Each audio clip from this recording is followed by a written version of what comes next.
বাইরের পরিবেশটা আজকে তোমাদের সাথে শেয়ার করলাম।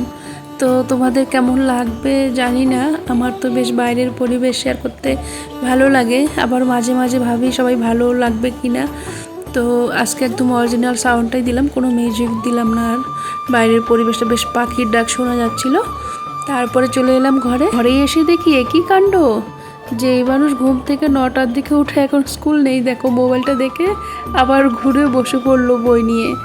সকাল থেকে বলছে আমাকে জাঙ্ক ফুড দিবা না, আমাকে হেলদি ফুড দিবে, শসা ক্যারট এই সমস্ত খাবার দিবে। তো আর এইদিকে বরমশাইকে ঠাকুর করে রেডি করে দিয়েছে, ও পুজো করছে। বরমশাই পুজো করতে থাক, ততক্ষণে আমি খাবারটা রেডি করি।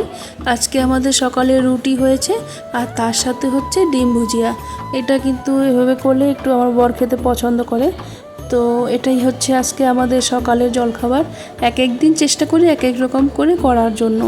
চলো সকালের খাবার দাবার খেয়ে ছেলেকে বললাম একটু লিখতে বসো, কারণ মানডেতে স্কুল খুলে যাবে।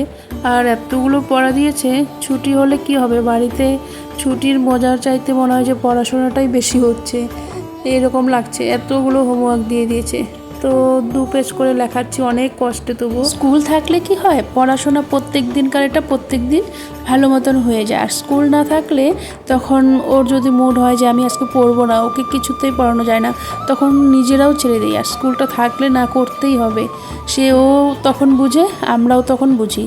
আর না থাকলে এই যে দেখো একটুখানি লিখলো কি না লিখলো, ব্যাস উনি মাটিতে গড়াগড়ি করে এইভাবেই খেলা শুরু করে দিয়েছে। 2টো সঙ্গী সাথী আছে এই যে পাশে বসিয়ে, এভাবেই মানে যতক্ষণ খেলবে, তারপরে সারাদিন টিভি আর ওই পড়াশোনা ওইটুকুই। রাত্রে ইচ্ছে হলে পড়বে, নয়তো না।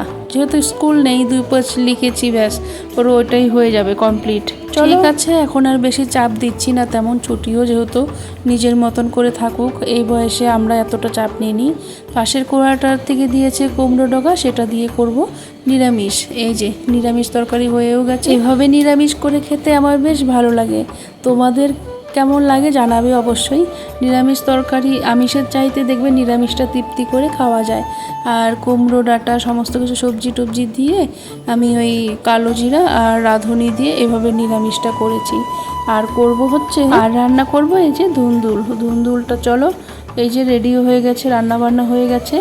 তো এদিকে পাঁপড় ভেজেছি। তোমাদেরকে একটা জিনিস দেখাই, এই যে দেখতে পাচ্ছ কতগুলো প্রজাপতি আমি দেখছি এখানে বসে থাকে। হ্যাঁ, ঘুরে ঘুরে এসে ওই মাটির মধ্যে গোল হয়ে সবাই বসছে। আর যখনই কাছে গেলাম দরজাটা খুলে সবগুলো উড়ে এদিক ওদিক ঘুরে বেড়াচ্ছে। আবার যখন আমি একটু চুপচাপ করে দাঁড়াবো, সব ঘুরে ঘুরে এসে দেখবে এক জায়গাতেই বসছে। মানে এই জীব ব্যাপারটা আমি কিছু বুঝতে পারলাম না, তবে দেখতে বেশ ভালো লাগছিল। আর সবগুলো দেখো উড়ে উড়ে একদম সব ছোট ছোট সাইজের, ছোট একদম হলুদ কালারের, সবাই একই কালারের সবগুলো। কোথাও হয়তো এরা বাসা বানানোর প্ল্যান করছে নাকি জানি না। মাটির মধ্যে বেশ সুন্দর করে সবগুলো একসাথে গোল হয়ে 2 জায়গাতে আছে, সামনেও এক জায়গাতে আছে। তবে আমি এটাই তোমাদের সাথে একটুখানি শেয়ার করলাম। দেখো সবগুলো এভাবে বসে আছে, একটু পাথর টাথর কিছু ছুঁড়ে দিলে হয়তো উড়তো, তবে দেখতে বেশ ভালো লাগছিল। প্রজাপতি দেখে সন্ধ্যাবেলা চলে এলাম ভিডিও করতে, আর করিনি। তো ভিডিওটা এই পর্যন্তই, সবাই ভালো থেকো, টাটা।